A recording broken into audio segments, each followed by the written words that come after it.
Welcome to the first episode of the FreightTrain podcast. My name is Rob Kane.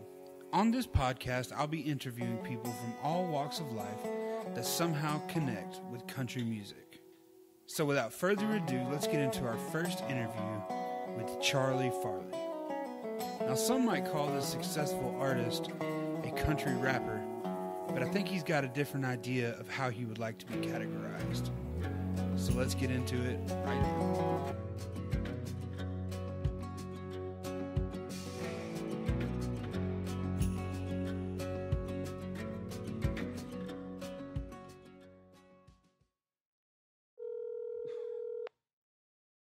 Mic check, 1, 2, 1, 2. Yeah, sorry about that.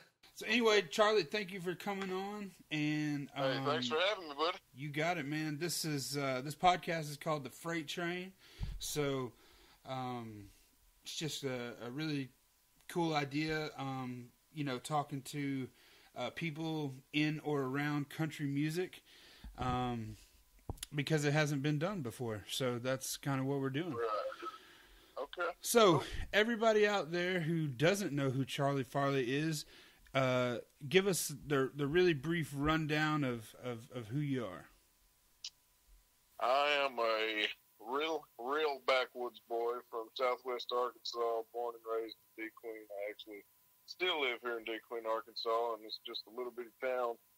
I call it kind of in the boot of Arkansas. I'm right next to Oklahoma and Texas, and I'm only like 2 hours from Shreveport, Louisiana, so I'm kind of, Charlie Farley is his own, like I'm my own, talking in third person here, but I'm my own, all kinds, everything that I grew up listening to molded me into who I am today, and that's Charlie Farley. That's a pretty good self-description. I've got to hear people self-describe themselves before, and I have to say that's one of the better self-descriptions that I've heard in a long time. I appreciate that. Yeah, man, it's pretty spot on. Because right. A lot of people might expect you to say, "Well, I'm a country rapper," but yeah, I never ever say that. I actually I stay away from that because I feel like there's such a bad vibe that goes along with that name that. I feel like if I was to tell somebody, yeah, I do country rap, if they're not already a big fan of what, they consider country rap, then they're going to be turned off by it because it's like, well, it's just got that vibe that it's not a good vibe that it puts off. And so I don't say that I'm country rap. Another term that they use is hip hop. Yeah. And I stay away from that too. I don't like labels anyway in music, and I definitely don't want to label myself something that don't have a good vibe with it, at least in my eyes. I totally agree, man. And music doesn't need labels.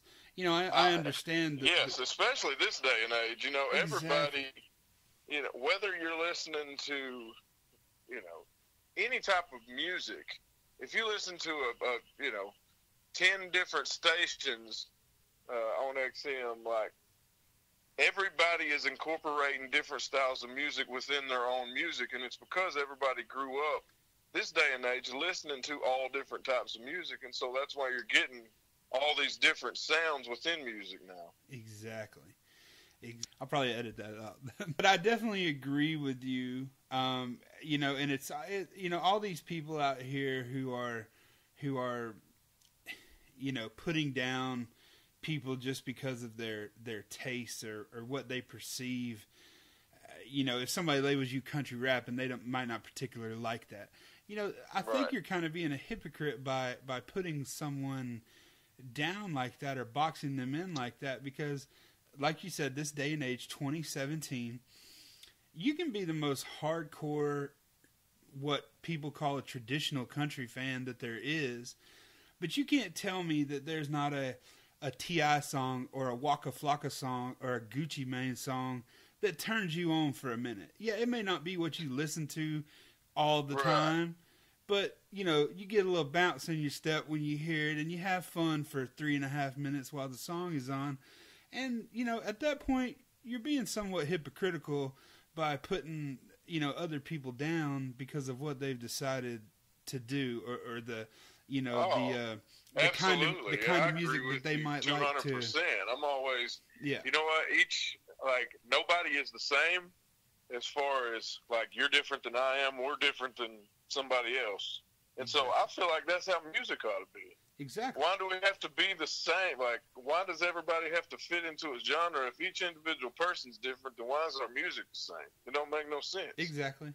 I mean, one other example without getting too far off on a tangent, Taylor Swift. Right.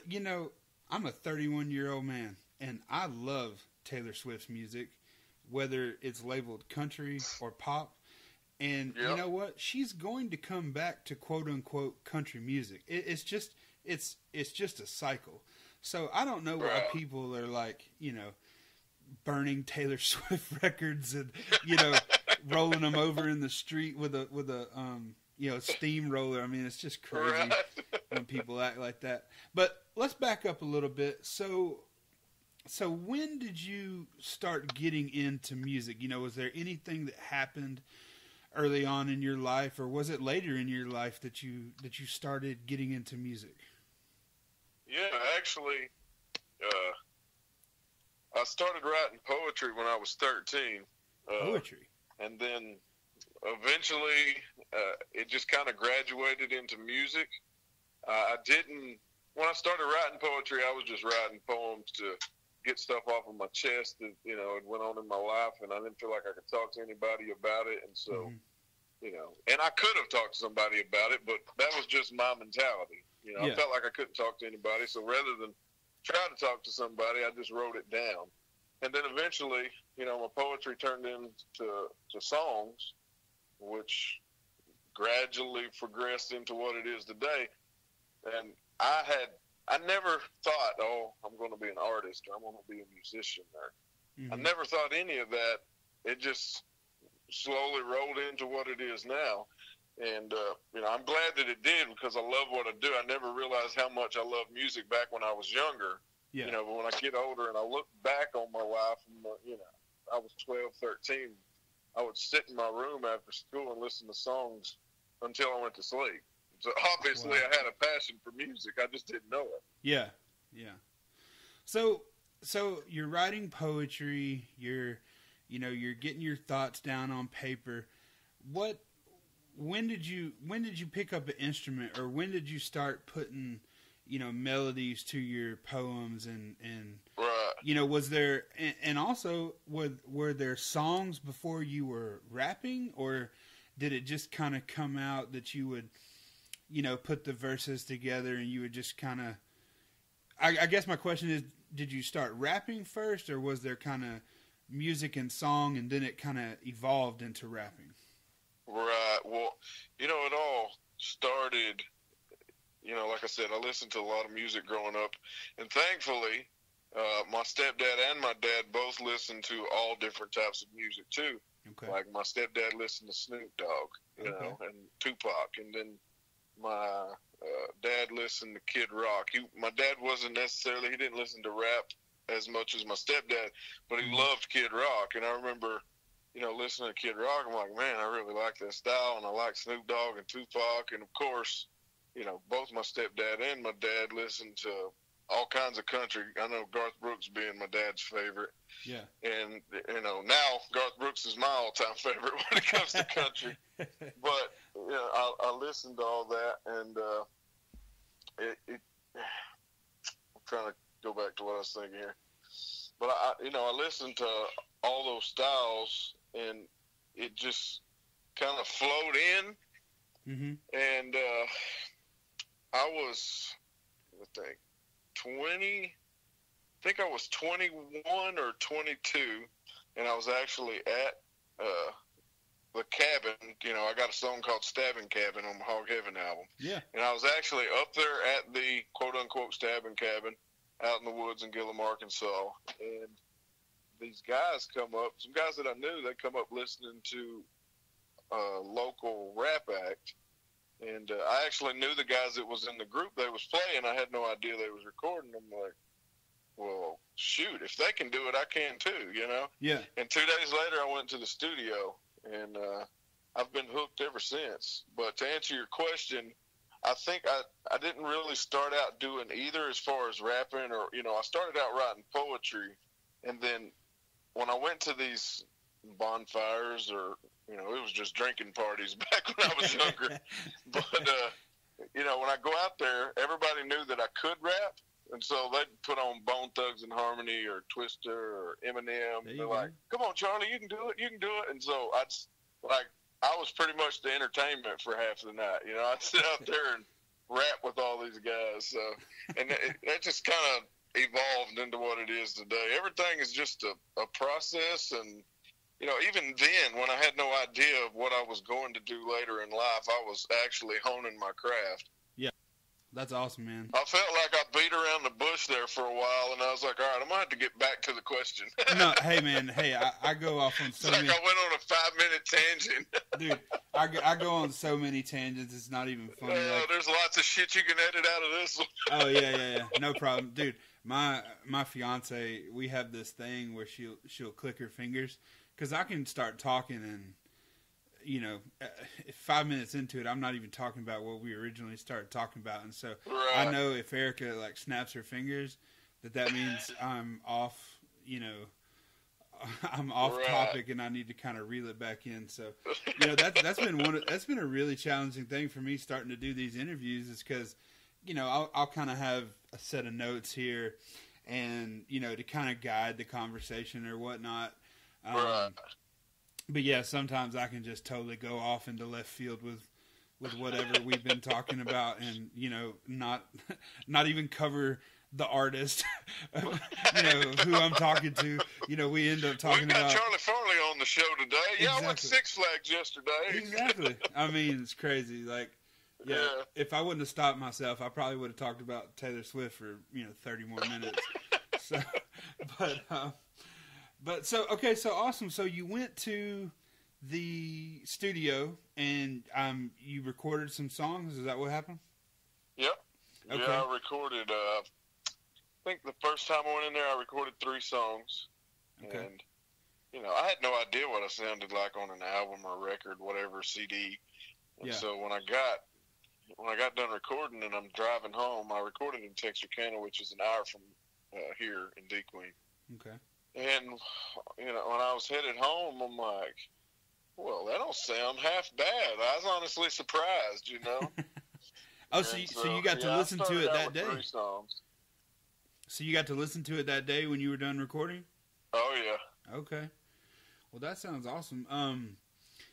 So was that kind of like an aha moment for you? Like, okay, this doesn't sound half bad. This is, obviously something I can go do. Like, right. And even then, I listened to it and I thought, man, that don't sound bad at all. But I always knew, I've always known where I wanted to take my music to and how I wanted to express myself. Mm-hmm. And as, I thought the music was good then, but it wasn't what I wanted to portray as an artist or as a person, because I am who I am off the record. I'm the same guy whether I'm in the studio or I'm on the street. There's no, I don't go in the studio and turn into some guy that just makes records to try to make money. What I talk about in my songs is what I've been through. Everything that I've done in my life turns into a song. Yeah. And so that's what it is. It's just, here goes this moment where I'm like trying to reel myself back in. No, it happens. I mean, and what was the question again? So the question was just like, was there an aha moment where you were like, okay, right. This is more than a hobby, or I'm going to try to do this. Like, maybe let's put together a show. Like, what happened after you heard those recordings? Like, were you just driven to record more, or did you want to? Yes, definitely. I fell in love with being in the studio.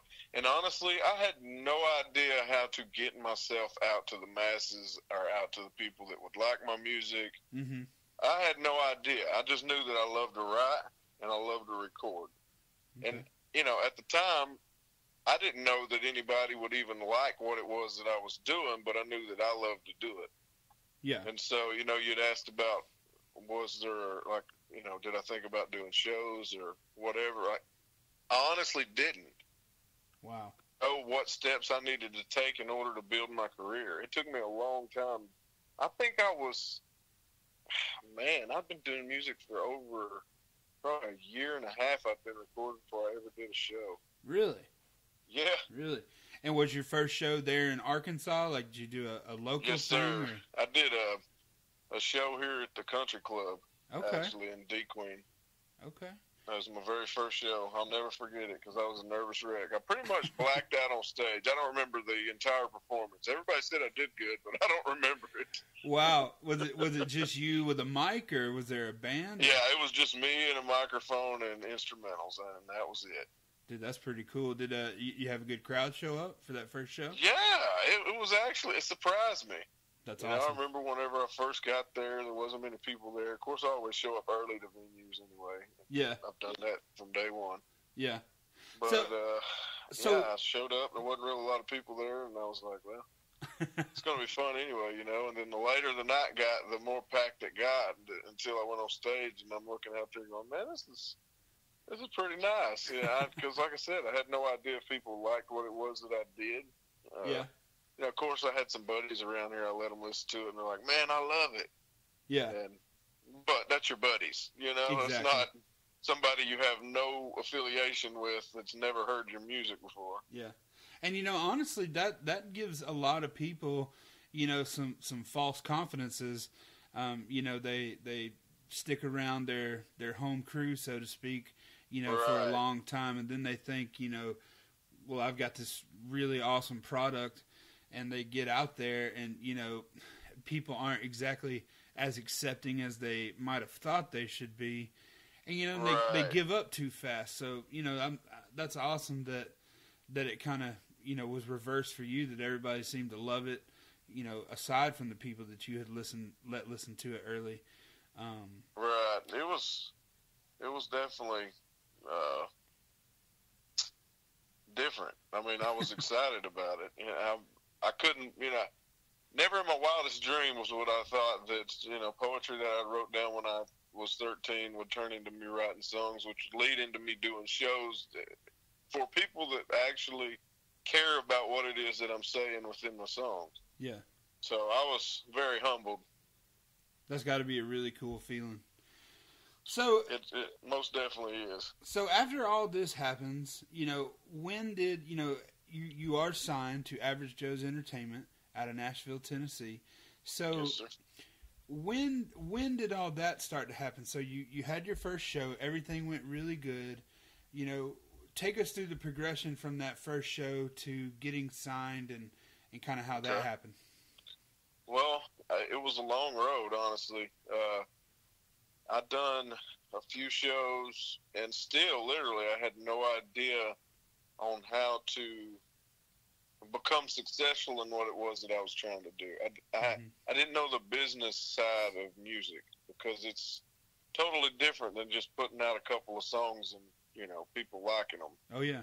The business side of music will eat you alive and spit you out, just straight bones. Yes, it will, sir. And I had no idea on how to do the business side of music or where I needed to go to better my career. And so I decided, you know what, I'm going to have to go to college and get a degree doing something else, because my music wasn't taking off. Mm-hmm. And it was because I had no way of knowing how to push it and how to get it out there. So I started going to college here in D. Queen. I was going for forestry. Okay. And on my second semester, I was going through YouTube, and this goes back to what I was talking about. The very first songs that I recorded, I thought, well, they sounded good, but it wasn't the style that I wanted to put out as far as, the feel of it, because I'm very country, yeah, but I can really rap. Yeah. And so there's a certain style that I can hear, and like I've got it in my head, and I know what I want it to sound like, and that wasn't it. Mm-hmm. Until I got on YouTube, and I'm just, scrolling through, and I'm on my second semester in college. I'm actually in class, but I'm on YouTube. I think the teacher was late or something, so I'm on YouTube just killing time, and I find 5 Star Productions out of Atlanta, Georgia. Okay. And they produced artists such as Colt Ford and Bubba Sparks. Yeah.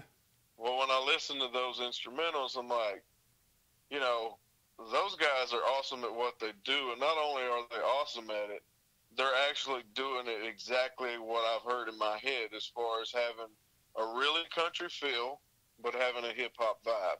Yeah.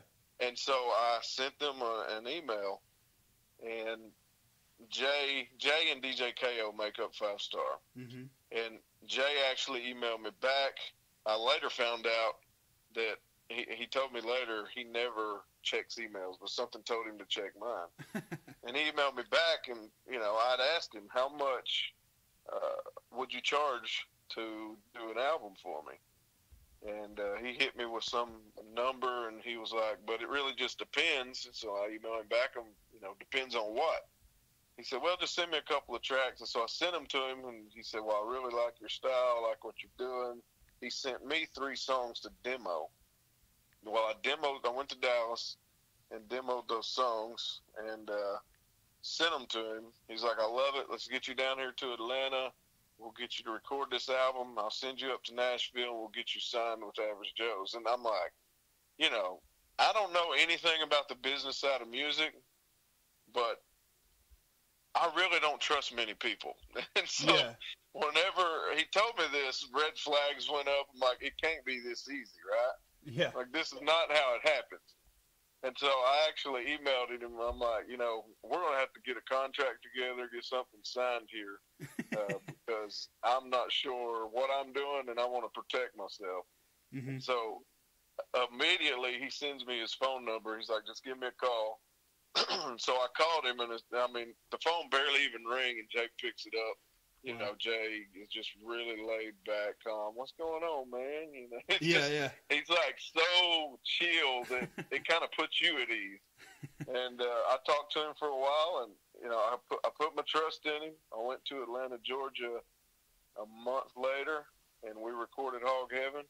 Wow. 3 weeks later, I was in Nashville, Tennessee, and I got the contract then. I didn't sign my deal then, but I did get the contract, and we went back and forth with Average Joe's a couple of times, and I signed my contract, and Hog Heaven got released, and the rest is kind of history. We're still putting music out. Yeah. Well, that's really an amazing story. Like, it don't happen. It does not happen. And that's like why that. I had red flags when Jay was like, yeah, you can come to Atlanta and record, and I'll send you up here and get you a record deal. What? That's not how this happens. Like, I don't know music that well as far as the business side, but I know that can't be what happened. But pretty sure it just doesn't happen. I didn't come to find out I didn't know nothing because it was the truth.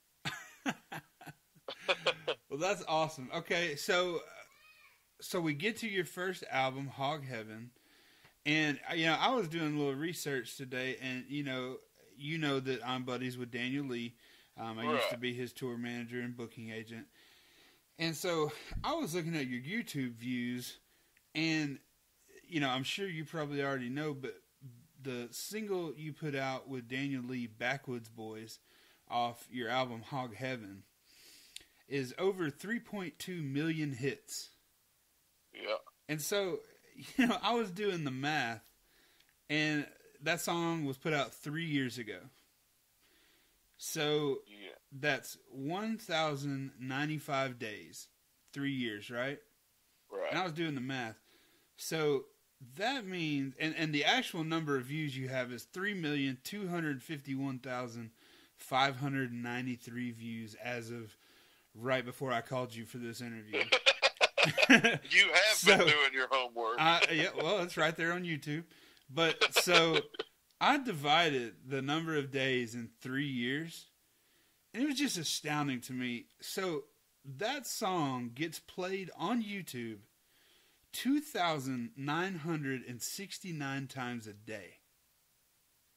Well, I didn't know how many it was, so that's cool to know. That's the math. I knew it was quite a bit. And you know what's crazy is, honestly, that song actually caught traction again in the middle of this year, and it jumped up, or in the middle of last year, I'm sorry. Wow. And it jumped up really quick, and it is steadily growing. Yeah. And so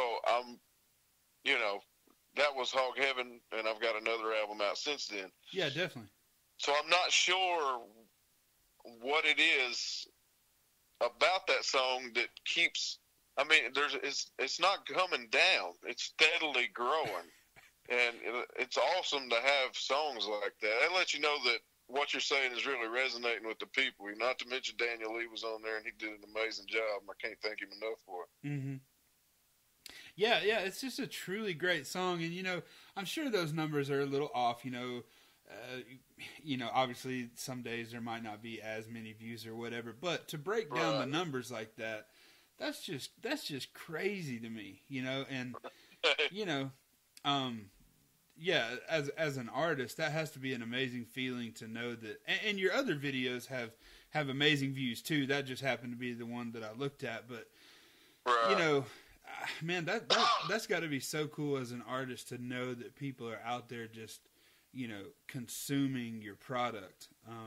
Oh, absolutely. And that's what it's all about. I know Jacked Up has over 1 million views. It's crazy. The remix has over 1 million views.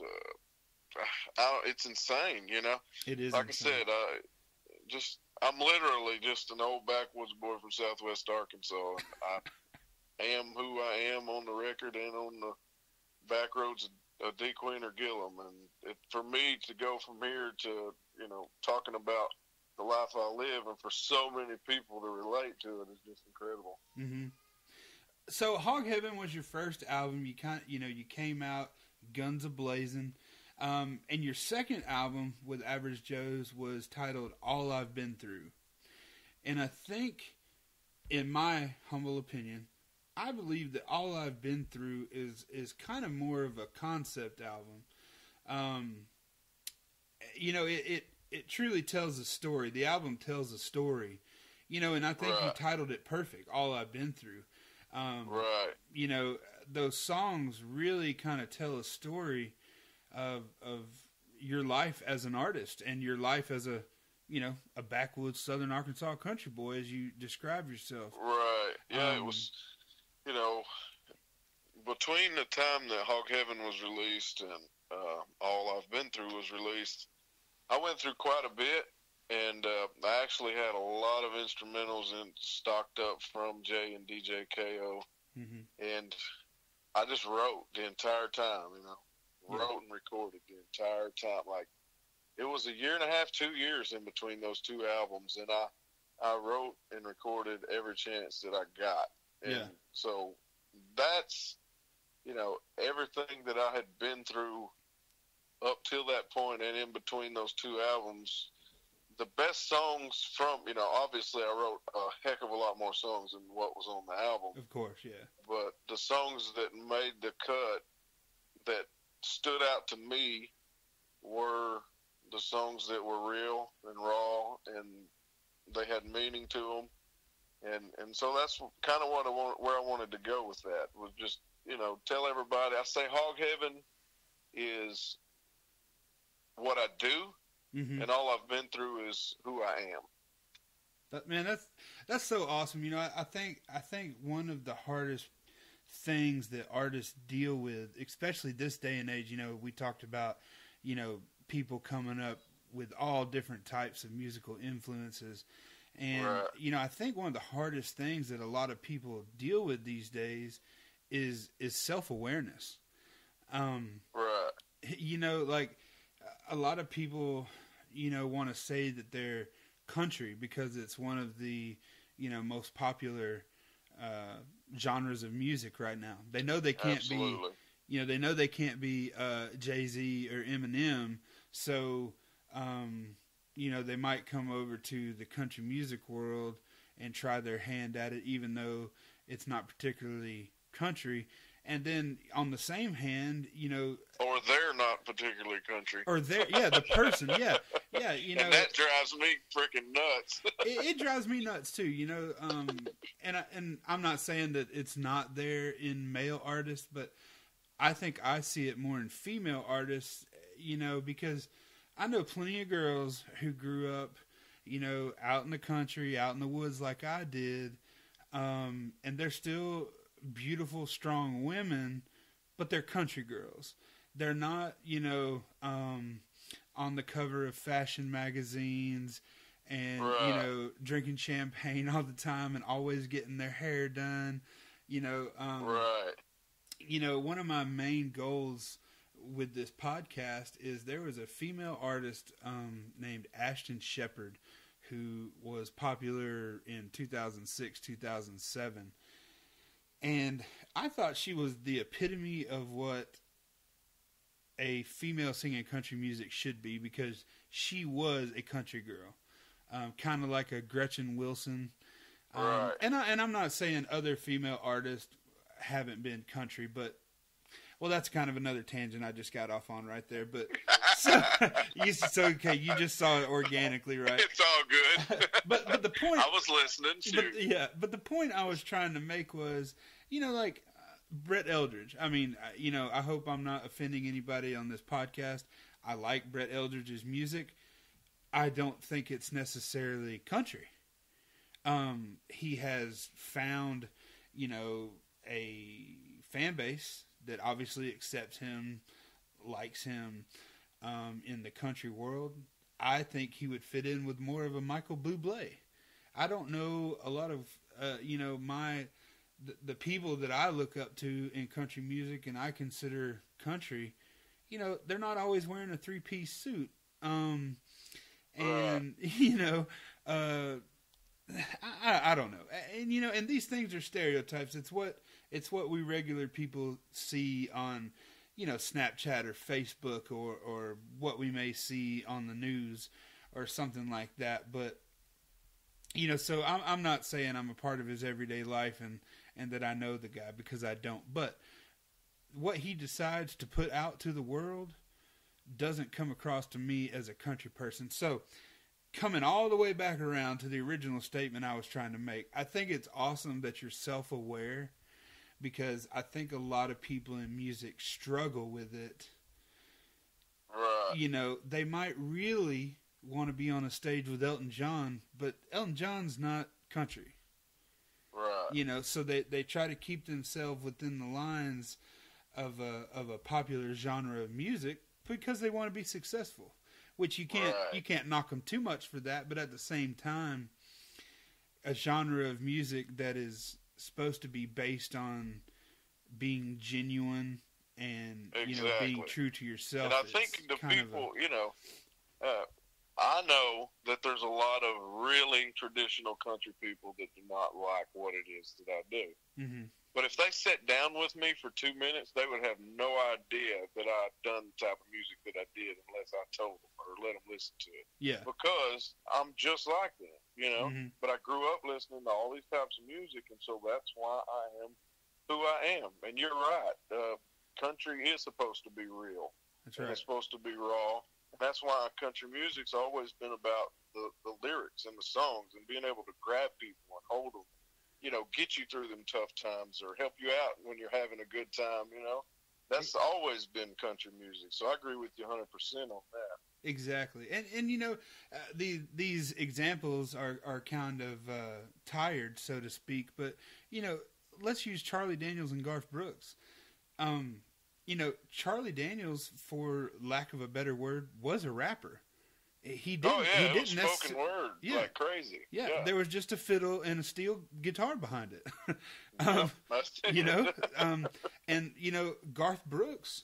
There were so many people that did not accept Garth Brooks for what he was early in his career, and you know, I've heard countless interviews and read articles, you know, where he really had to struggle, you know, for 5 or 6 years once he decided to do it full time in the country music business, because at that time, you know, when Waylon and Willie and, you know, Johnny Cash were still going strong, you know, Garth Brooks's type of music was just not accepted as it is. And, you know, there's not a person on earth who would say Garth Brooks isn't country today. Oh, no. You know, but back in the late 80s when he was getting started, yeah, it just wasn't accepted because that's not, what everybody else was doing. So, just to kind of come back around, I think it's amazing how self-aware you are. And I think that really speaks to your fans, because people can understand, or people can relate to someone who's genuine, and when they can relate to you like that, they're always going to stick with you. You're going to have a fan base, and they're going to,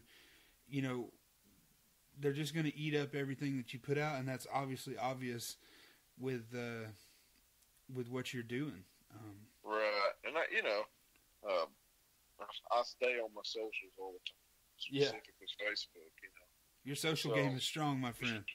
Yeah, social game is on point. It really is.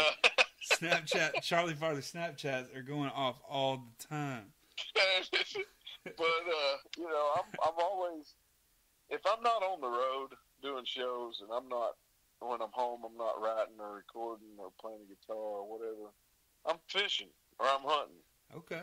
And I show that, whenever you get on my Facebook page, I've got tons of pictures of me fishing, hunting, anything I do, and that goes.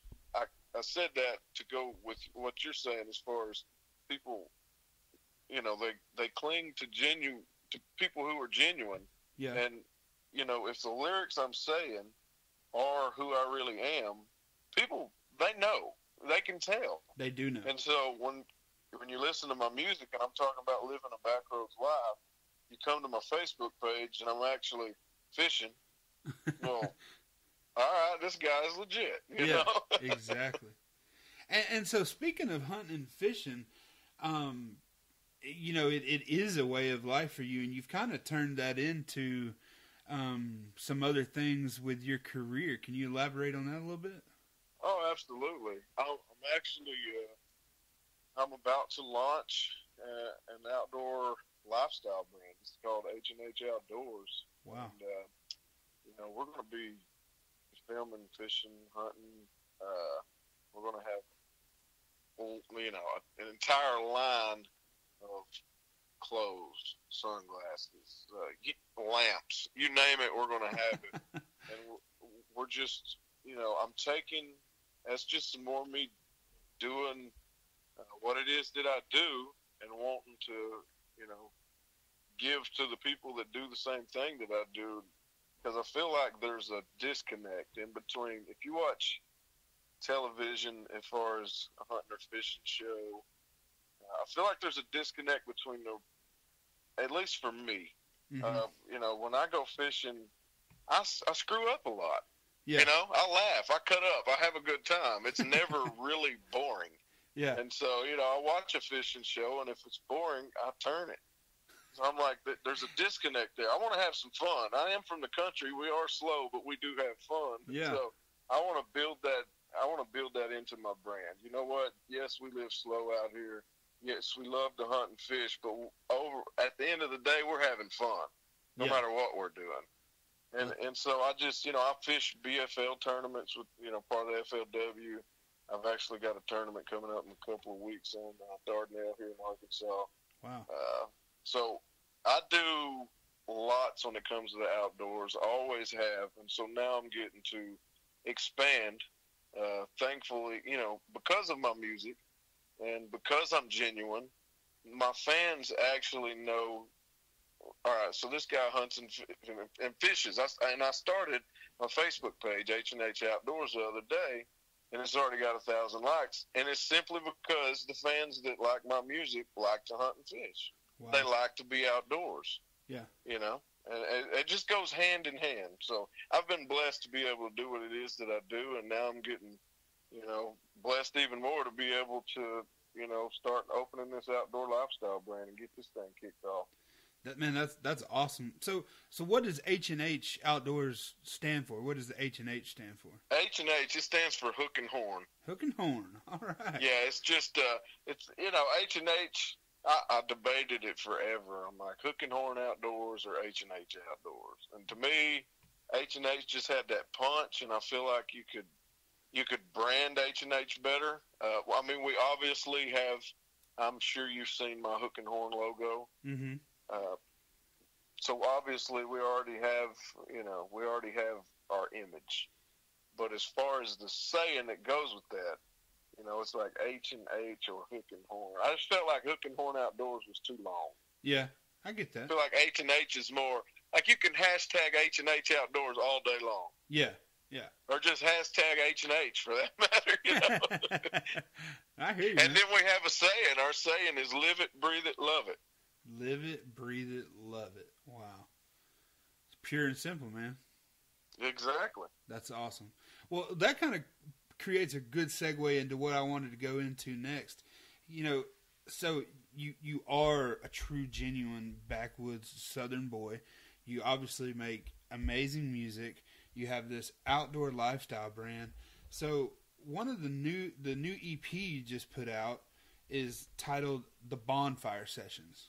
And I think that's cool because, what happens at deer camp, or what happens, when you get out of the lake and you're cleaning your fish, you build a fire and your friends come around and you start popping beers open, and, you get out the guitar, or, you put on some beats and you start, rapping around and passing them around. And, I've experienced all those things, and I think that's really cool that you're kind of bringing that out in music that you can give to your fans. So kind of explain to us a little bit about the Bonfire Sessions, and I hope I didn't explain it for you, but how it kind of came about. Fine. The Bonfire Sessions, we wanted to take everything and strip it down. Mm-hmm. If you buy a typical album, you've got crazy amounts of production and more production and executive production. There's lots of stuff that goes into an album. And we started doing Facebook Live feeds about a year ago. Okay. And people absolutely love them. Yeah. And all we had was a cajon. I got Josh on the cajon. I got my buddy Jesse on the guitar, or C2 on the guitar. Mm-hmm. And we just sit there and play songs, and people absolutely love it. And I truly believe it's because it is stripped down. They know, okay, these guys really can do what they're putting on an album. Yeah. Like they're not having to have their voices, changed a little bit to make it sound good. Like these guys are really who they say they are. And that just goes back to what we talked about before. It's real, it's raw, it's genuine, and people gravitate to it. And, so we stripped it down. We made it to where it's simply a cajon, guitar, and a lead guitar. Mm-hmm. And we just do our thing. And you're right. I mean, who lives this life that hasn't been out in the woods and, kicked up a bonfire and sat around it and drank some beer with the boys, or the girls for that matter, and just had a good time, and somebody broke out a guitar and everybody went to singing all night. I think everybody's done it. Yeah.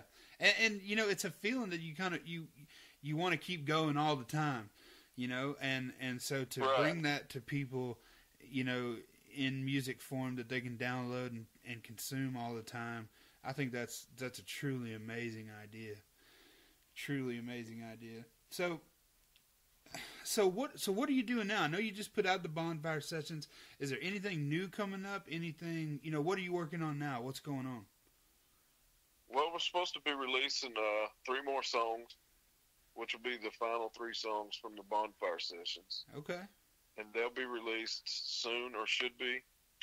They'll be, everywhere digital music is sold, iTunes, Google Play, etc. Yeah. And then I'm getting into recording my next album. Awesome. And I can't wait for that. I've already, I'm always thinking ahead. I'm always recording stuff and getting a plan for the next year or 2 years, whatever. And so I've already got the name, the title for my new album, and I ain't even started working on it yet. Oh, man, that's awesome. I can't tell you what it is, but I've already got it. We'll have to talk about that off air. Yeah, right? Well, that's awesome, man. Well, cool. So where can everybody find you at? What's your Twitter handle, your Snapchat handle? Where can everybody find you? Snapchat is CF Music. Instagram is @Charlie Farley Music. Twitter is @C Farley Music. And last but not least, the one you probably want to follow the most is Facebook. And it's facebook.com/Charlie Farley Music. And Charlie is spelled with an I-E. Spelled with an I-E, okay. Yes, sir, rather than an E-Y. I know a lot of people like to spell it like that. And I may have should have done that, but I did. Considering the last name's Farley that ends with an EY, you know. I hear you. Well, man, it's been a joy having you on the podcast, and I really appreciate you stopping by. Oh, it ain't no problem. Hey, man, I appreciate you having me on. Look forward to doing it again in the future. Yes, sir. And, hey, one thing before we go. So something I really enjoy seeing on your Facebook, you know, you'll pop up in the live feed, or you'll just record yourself real quick. You kind of got, you know, a verse has come to you, or you're just kind of freestyling for a minute for everybody, right? It's one of my favorite things to watch when you do that. So with this being the Freight Train, you think you can drop me a couple lines real quick, freestyling? Maybe add in the Freight Train there for a second? He said, I'm going to put you on spot. That's right. I'm put you on blast, man. I want to see it happen. Oh, what? A Freight Train, huh? Freight Train, that's right. Well, this is Charlie Farley, and I'm with Rob Crane, and we're kicking it. Jack it up. Hang on. Well, this is Charlie Farley. I'm kicking it with Rob Kane. You know, my boy doing it big down here at Freight Train. Yeah. All right. That's right. That's going to be my new intro music, man. I appreciate that. There you go. All right. All right. Well, Charlie, thanks again for stopping by the podcast, man. And I hope to have you back real soon. All right, brother. Thank you. Ladies and gentlemen, thank you for sticking around for the very first episode of the Freight Train podcast with Mr. Charlie Farley. Please go follow him at all his respective social platforms and keep up with what he's doing. He's going to be a name to remember in the years to come. I wanted to add from the intro, I forgot to tell everyone, please also look us up on Facebook, Freight Train Podcast. You can search Freight Train Podcast and we should pop up. So please go follow us there as well. Give us a like, if you will. I also want to encourage everyone to subscribe if you have an iPhone, or get on your iTunes at home, and please subscribe to this podcast. You just click the little subscribe button, and every morning when this uploads, it'll just automatically upload to your feed, and you can hear all the content that we will be bringing to you from the Freight Train. So again, please hit us up if you have any suggestions. FreightTrainPodcast@gmail.com. FRT Train Podcast on Twitter, and Freight Train Podcast on Instagram, and Freight Train Podcast on Facebook.